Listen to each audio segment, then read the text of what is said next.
Now, I'm delighted to be joined on the line by the Chief Manchester United writer for the Manchester Evening News. Samuel Luckhurst is with us. Good morning, Samuel. Good morning. Thank you for having me on again. It's a pleasure, and we are. Well, there's never not something to talk about. Anyway. Certainly, when it comes to Manchester United, we've just been talking about the lack of talk of Manchester United and what will happen on the pitch in terms of formation and structure, because it is an absolute circus again this summer with Manchester United, particularly around Cristiano Ronaldo. And we've spoken to a few different people on this over the last few days, and the signs seem to be pointing that Ronaldo won't be there at the end of this transfer window, that it could well be a move on loan back to Sporting Lisbon. What's your understanding of what's likely to happen over the next couple of weeks?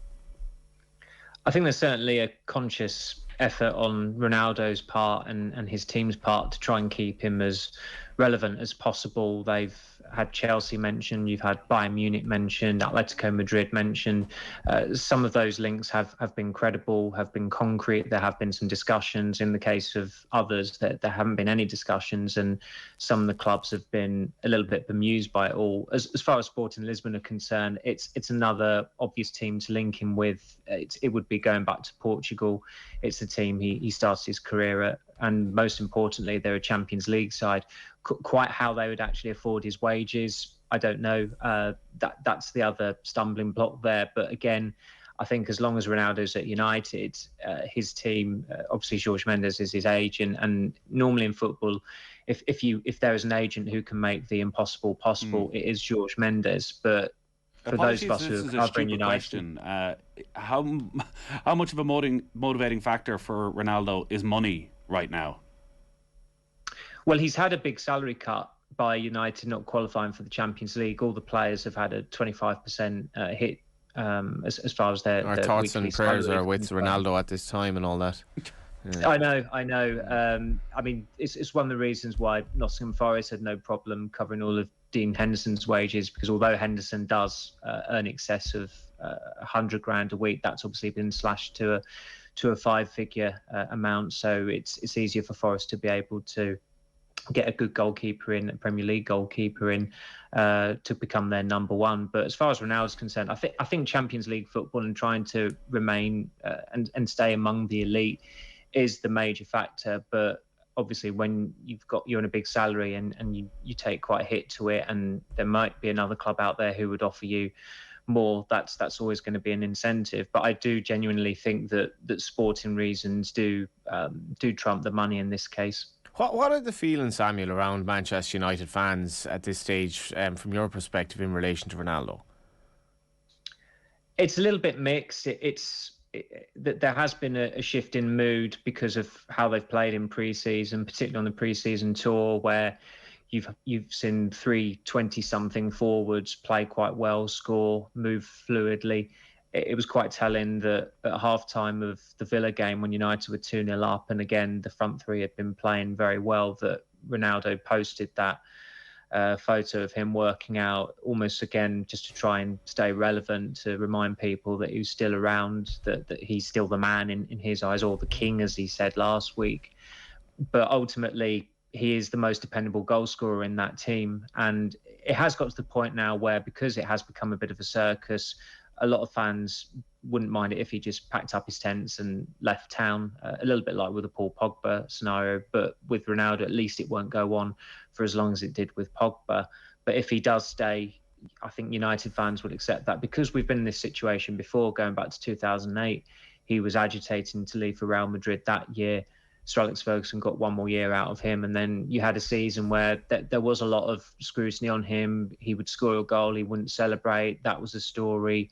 The Madrid speculation, well, it wasn't speculation. It was, it was concrete information. That kept on going up until the point that he did finally leave the club a year later. So for those of us who remember that, this is all familiar territory, and this is the baggage you get when you sign Ronaldo. Nathan spoke about this before you came on, how he had this, this reputation maybe that, he was such a professional in the dressing room, and this didn't prove to be the case, where he was effectively a prima donna from the outset. I guess from looking at it from my perspective last season, whatever Ronaldo achieved, and I think you can debate this, whereas you mentioned, Samuel, the goals he scored, there was an absolute collective collapse in the offensive unit apart from Ronaldo. All of the other players, their form more or less tailed off badly. So is there murmurs from the dressing room in terms of like those attacking players? Obviously Rashford is the obvious one we mentioned as well, Fernandes, whose form. So Ronaldo must be some sort of a negative influence there in the dressing room. Well, from what I gathered last season, his presence and his professionalism in the dressing room was largely appreciated, particularly in the last days of Solskjaer's reign. He was pretty much telling the players that they had to, remain 100% committed, to give as much as they got, even if they didn't believe in the manager. He was quite open about not backing Solskjaer, but it didn't stop him from trying to affect results and gain points. And you go back to Solskjaer's last weeks, he got a couple of stay of executions because of Ronaldo, whether it was the winner at Tottenham or the 2 goals he scored against Atalanta. It delayed the inevitable, but Ronaldo was one of the few players who you could definitely say was still trying and putting a shift in. And although Rangnick had reservations about him, Ronaldo ended that pretty disastrous tenure as United's best player as well. Again, there's a lot of baggage with him. He's earned that because of the brilliant player he's been, and there are unedifying sides to his not his game as such, but his makeup, I guess, his personality. Obviously, some didn't like the fact that he left the stadium early on Sunday, even though other players left as well before full time. And he's going to get more scrutinised than others because he is Cristiano Ronaldo.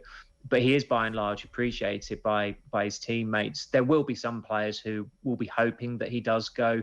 I would imagine Maguire is one of them, because he certainly felt cowed by Ronaldo's presence at United last season. And it was common knowledge last season as well. It got to the point that Ronaldo really didn't necessarily rate Maguire as United captain, but he wasn't the only one there. There are a number of players in that dressing room who are still at the club who just do not believe in Harry Maguire as United captain. So just on that, Samuel, is that personality-wise or because of the quality of his play?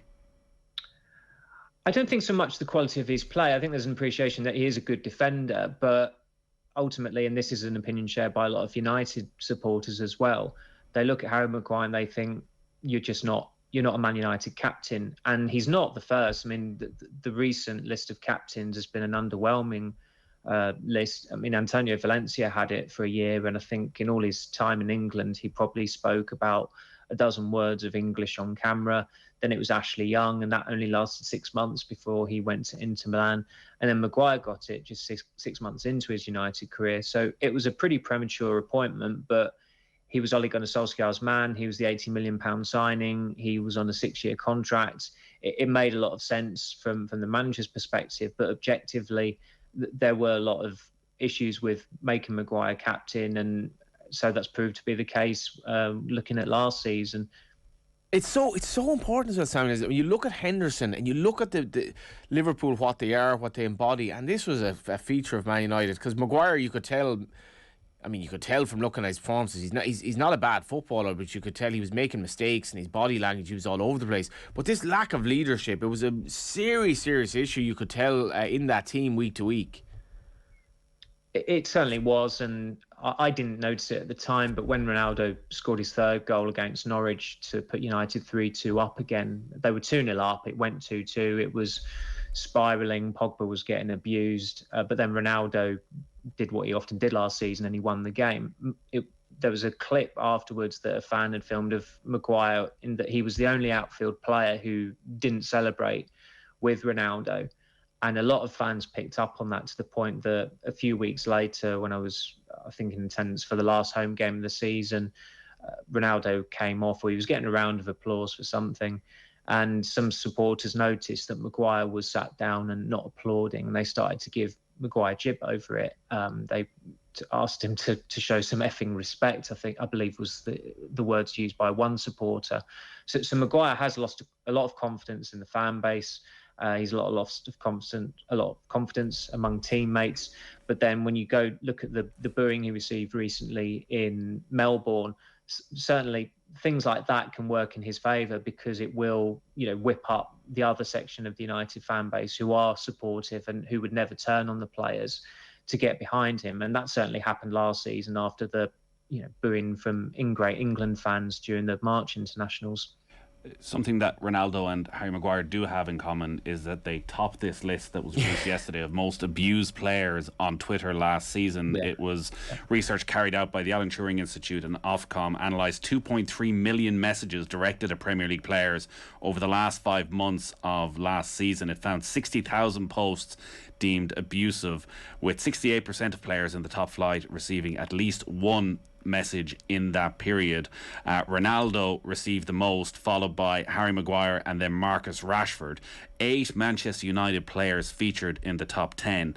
Now, part of it is, I'm sure that Cristiano Ronaldo has by far the biggest following on social media, so maybe is always going to attract more. But like Harry Kane and Jack Grealish, the only non-Manchester United players in the top 10. Again, it just underlines this huge negativity that seems to be surrounding the club at the moment. Yeah, there's quite an easy way of separating certain fan bases on Twitter, and for some time it's appeared that Uniteds have been the angriest because they've not won anything in 5 years, because they're mired in all sorts of shambles from time to time.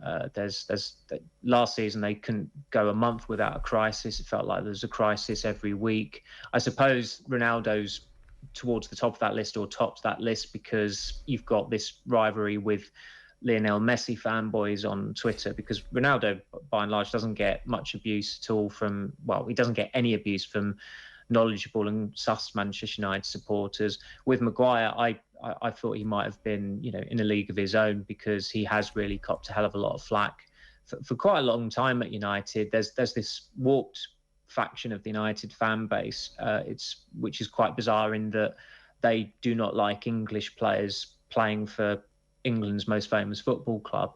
That was an issue when Dean Henderson was vying with David De Gea for the goalkeeping position just over a year ago. It was just blinded by some supporters preferring a foreign goalkeeper and abhorring the prospect of an English goalkeeper being in goal.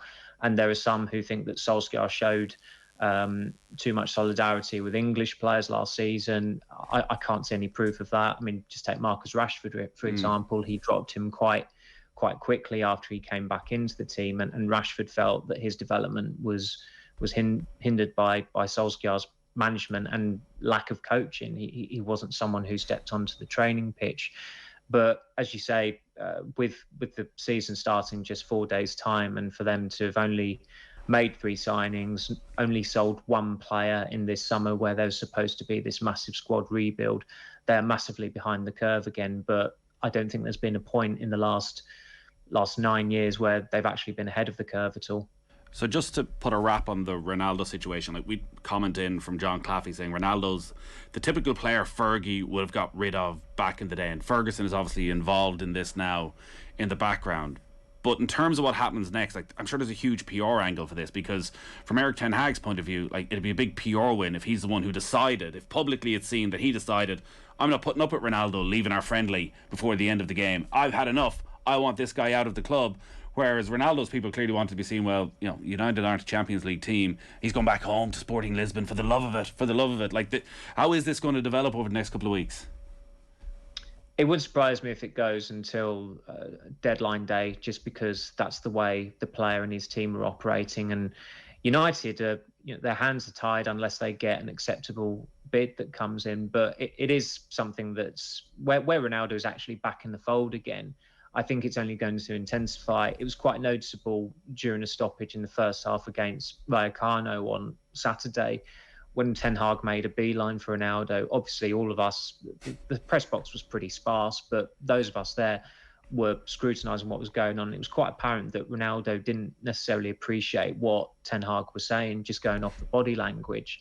But when Ronaldo comes out on Instagram, on commenting on an account that worships him, that he follows, and says the king is playing on Sunday, that's a power play in itself. you can imagine the way Ten Hag is trying to manage that squad, and he has managed it very well from what we've observed on the pre-season tour. He's brought discipline back in. Authority has been restored to the manager's role at United. That's not been there for 4 years, dating back to the summer, Jose Mourinho's last summer, where they undermined him and they didn't back him, because then his replacement was Ole Gunnar Solskjaer. And one of the first things he did was to empower Paul Pogba, which was, again, just kowtowing to this player power coterie at the club. And that's only ended because Pogba's gone and a couple of others have left as well. So Ten Hag has got the authority and United are backing him. But unless they get an offer that's going to be deemed acceptable, that reflects the last year of the greatest goal scorer in the game's history contract, they can't do much about it. And they've got to try and make it work with Ronaldo while he is still there. But as we saw last year with Juventus, that deal to United happened very late on in August, and United only signed him because he was going to join Manchester City. So when push comes to shove, maybe a club will be tempted to go for him. But Atletico, Chelsea, Bayern Munich, despite all the noise that's been whipped up by Ronaldo's camp, there's not much noise or much interest coming from those clubs whatsoever at this stage. So United start their season against Brighton on Sunday at Old Trafford, 2:00 kickoff. It's going to be live on Off the Ball. The first day of the season is the most difficult one for commentators, because you're trying to figure out what's been happening in pre-season and new signings and who's going to start where. And United have signed Lisandro Martinez, Tyrell Malacia in defence, and then Christian Eriksen has come in as well. What is the Manchester United team likely to look like on Sunday in terms of formation and in terms of who will be getting a start? Do my job for me is what I'm saying, basically, Samuel. It would seem like they will go with 4-2-3-1, and I think maybe only one of those new signings will start. Ten Hag has prioritised continuity across pre-season, so rather than just completely changing the starting 11 for one game, he's tried to maintain, as I say, match rhythm, bedding players in.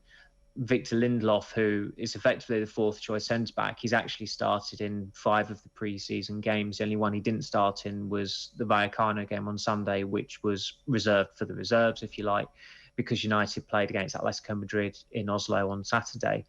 And it is, again, remarkable when I say that they've signed 3 players and not one of them is an out-and-out central midfielder. So the likelihood is that the midfield on Sunday against Brighton will be Scott McTominay and Fred, which you can imagine the meltdown that's going to cause on Twitter when the team is confirmed and it's those two again. Fred, in fairness to him, was one of the few players who actually performed well under Ralf Rangnick, and he's had a very good pre-season as well.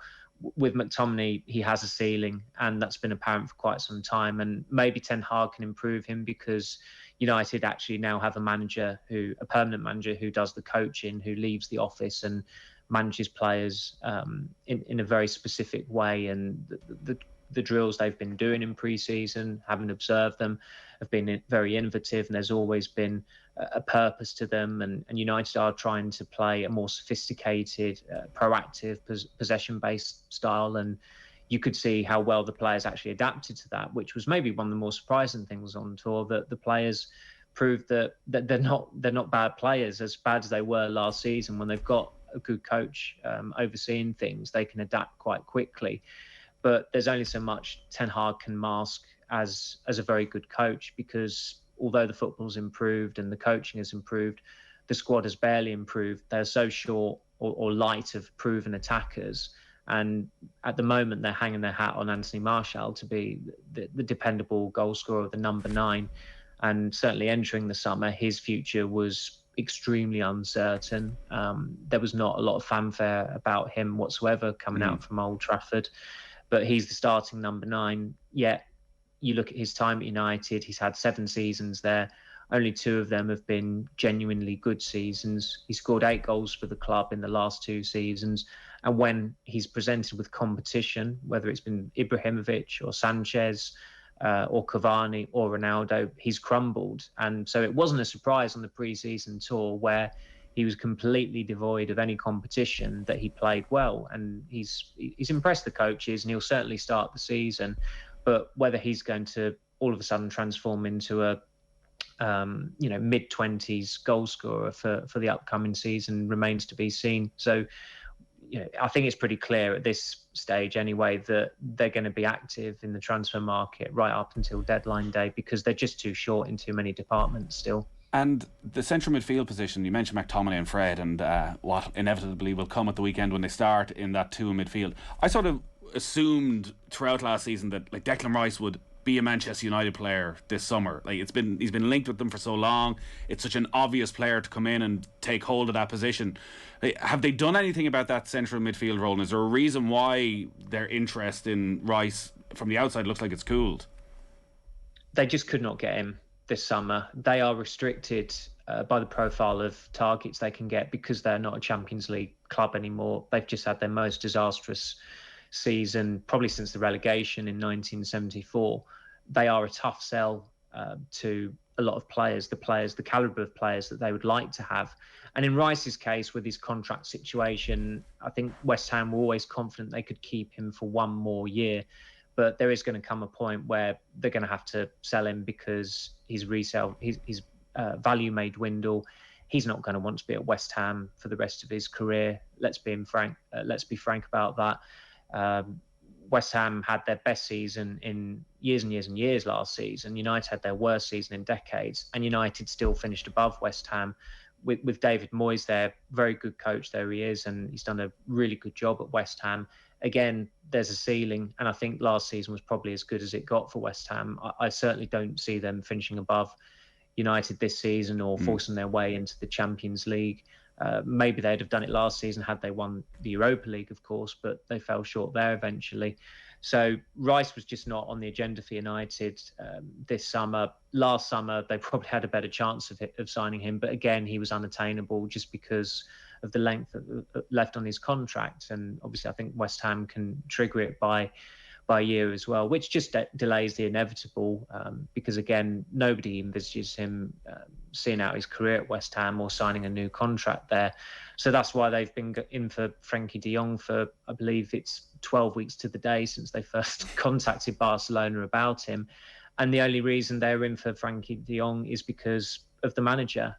If they'd hired Mauricio Pochettino, they would not be touching de Jong with a barge pole, but they are continuing with this potentially disastrous pursuit of de Jong because they're emboldened by Ten Hag's working relationship with him, despite all the pretty pessimistic noises coming out of de Jong's camp and coming out of Barcelona. I think Samuel touches on it there. That's for a West Ham player, Manchester United was a hard sell, and for other players, and John Duggan said it here earlier, Samuel, there are obvious echoes now to Manchester United right now and Liverpool around about the time I started supporting Liverpool in the Graham Souness days and then you had Roy Evans, and just they became a bit of an irrelevance in the title race. That's where Man United are at the moment. It's a really fascinating parallel because with Ferguson being brought back into the fold, or certainly being consulted more on certain matters, and David Gill being consulted more on certain matters, it's almost as if they are trying to prolong this boot room culture that Liverpool tried to. And when Liverpool did it, it didn't work. It failed. It was only when they abandoned that culture completely by empowering Houllier in getting rid of Roy Evans and making him the standalone manager that success returned. I think a lot of people forget. It maybe came back to... It got more publicity when Houllier sadly passed away, but he did a terrific job for Liverpool, winning those 3 trophies in 2001 and then getting them up to second the following season. And United, I mean, Ibrahimovic touched upon it in his book. I think he said they were stuck in the past with what they were doing.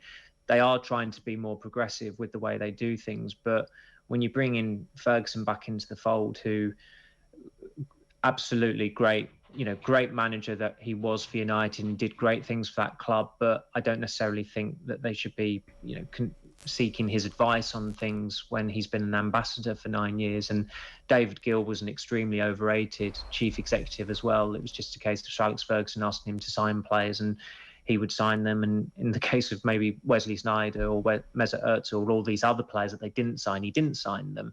But I think because he's associated with the glory days, it colours a lot of people's view of him, that he's this figure of success and he should be integral to getting United up and running again and making them a credible force.